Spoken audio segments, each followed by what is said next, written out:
razão, né?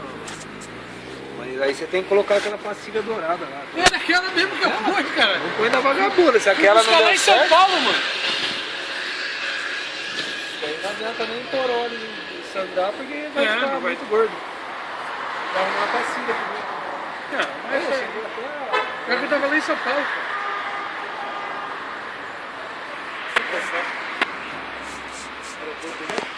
Troquei, não tinha mais. Ah, foi por isso, cara. Mas você trocou agora? Troquei agora já, eu tava lá em São Paulo. Então, mas tinha freio antes. Tinha freio.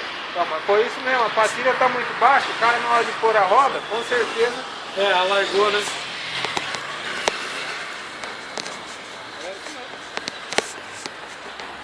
Uma pastilha lá pra ver se. Ah, a facada que eu levei. 700 e pouco pau só de perigo. Dois? É. Mas o outro não tá não, então? Não, mas o outro é de Shadow, pô. Ah, mas aí foi pra vender essa porra, cadê? Não, o outro tá lá no outro. Da Cedra? É. 500 é de Shadow, 19, o traseiro é qualquer. não. Não, o traseiro tava gastando. O traseiro era um bloco do... 700 pau os dois pneus? É, 760. Mais caro que de carro ainda? Oi? Mais caro que o de carro ainda? Esse foi barato, tio. Tem de 800 pau um pneu.